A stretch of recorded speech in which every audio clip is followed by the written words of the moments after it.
नमस्कार, आपका स्वागत है। मैं आपके साथ आदर्श तिवारी। भारत की सबसे ताकतवर राजनीतिक शख्सियतों में से एक, 5 बार सांसद, 2 बार मुख्यमंत्री। और अब सवाल यह है, क्या योगी आदित्यनाथ 2027 में राजनीति से संन्यास ले लेंगे? क्या उत्तर प्रदेश की राजनीति सबसे बड़ा मोड़ लेने वाली है? आज बात उस राजनीतिक संत की जिसकी चुप्पी भी ब्रेकिंग न्यूज बन जाती है और जिसके संन्यास की चर्चा ने पूरे देश की राजनीति को हिलाकर रख दिया है।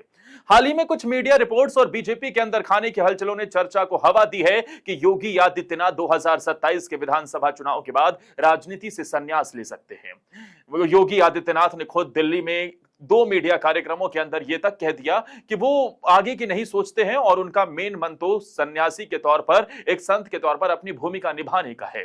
वो सिर्फ अपनी जिम्मेदारी निभा रहे हैं, लेकिन राजनीति उनका फुल टाइम काम नहीं है। कुछ विश्लेषकों का कहना है कि योगी जी ने खुद संगठन के कुछ वरिष्ठ नेताओं से कहा कि 2027 के बाद वो सिर्फ आध्यात्मिक जीवन में लौटना चाहते हैं। हालांकि इस बात की ना तो आधिकारिक पुष्टि हुई है और ना ही योगी ने खुद कोई बयान दिया, लेकिन जिस तरह से योगी आदित्यनाथ मठ में सक्रिय हो रहे हैं, शंकराचार्य और संत समाज से मुलाकातें कर रहे हैं, उसे लेकर कहीं ना कहीं सवाल उठने लगे हैं। अब सवाल उठता है, क्या योगी आदित्यनाथ राजनीति से उब चुके हैं या फिर वो सिर्फ एक रणनीतिक भ्रम फैला रहे हैं? याद रखिए, योगी आदित्यनाथ वो नेता हैं जो एक और राजधर्म निभाते हैं तो दूसरी ओर साधु संतों की मर्यादा में रहते हैं। उनकी राजनीति साधन नहीं बल्कि सेवा का माध्यम है।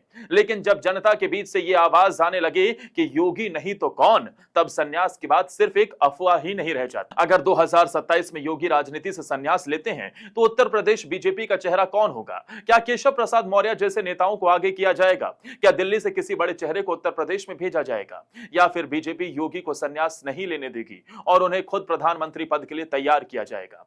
कई विश्लेषक कहते हैं कि मोदी के बाद सबसे बड़ा जननेता अगर कोई है तो वो योगी हैं, और अगर 2029 की ओर देखा जाए तो बीजेपी के पास यही सबसे मजबूत नाम भी हो सकता है।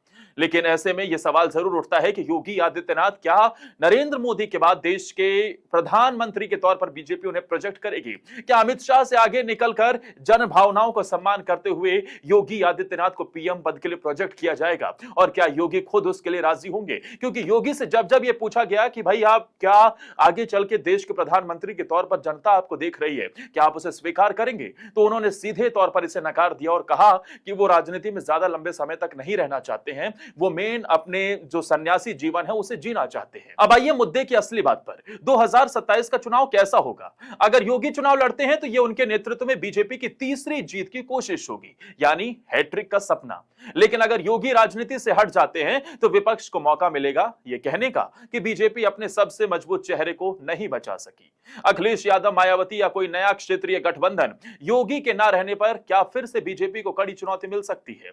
और यही 2027 को भारत का सबसे दिलचस्प राज्य चुनाव बना देता है। अब जब हम ग्राउंड से बात करते हैं तो आम आदमी की प्रतिक्रिया साफ है, योगी जी रहे तभी यूपी सुधरेगा। लोगों को लगता है कि भ्रष्टाचार पर योगी का डर है, माफिया पर योगी की पकड़ है, और अगर वो हटे तो जो बदलाव दिखा है वो रुक सकता है, यानी जनता योगी के साथ है। राजनीति में अक्सर संन्यास के बाद जन समर्थन बढ़ाने की रणनीति होती है। हो सकता है योगी जानबूझकर एक रहस्य रच रहे हों ताकि पार्टी, जनता और संगठन तीनों का ध्यान उन्हें ज्यादा गंभीरता से ले। 2022 में भी यही चर्चा थी कि योगी और मोदी में सब कुछ ठीक नहीं है, लेकिन 2024 में दोनों सबसे ताकतवर चेहरे बनकर उभरे। तो क्या 2027 का संन्यास सिर्फ राजनीति का शुद्ध व्याकरण है? योगी आदित्यनाथ के संन्यास की चर्चा सिर्फ एक सवाल नहीं है, यह आने वाले चुनावों की दशा दिशा तय करेगा। उत्तर प्रदेश की सियासत का भविष्य, बीजेपी का पावर बैलेंस और यहां तक कि 2029 की तैयारी भी इससे जुड़ी है। योगी जी राजनीति छोड़ेंगे या नहीं, यह तो वक्त बताएगा, लेकिन एक बात तय है, 2027 की लड़ाई यह पहले से कहीं ज्यादा दिलचस्प होने वाली है।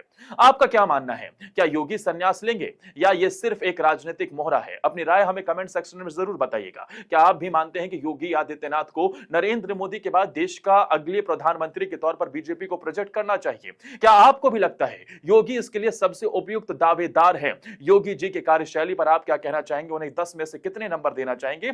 अपनी राय हमें कमेंट सेक्शन में जरूर दीजिए। वीडियो पसंद आई हो तो लाइक और शेयर भी जरूर करें। इसके अलावा हमारे चैनल को सब्सक्राइब करना बिल्कुल ना भूलें।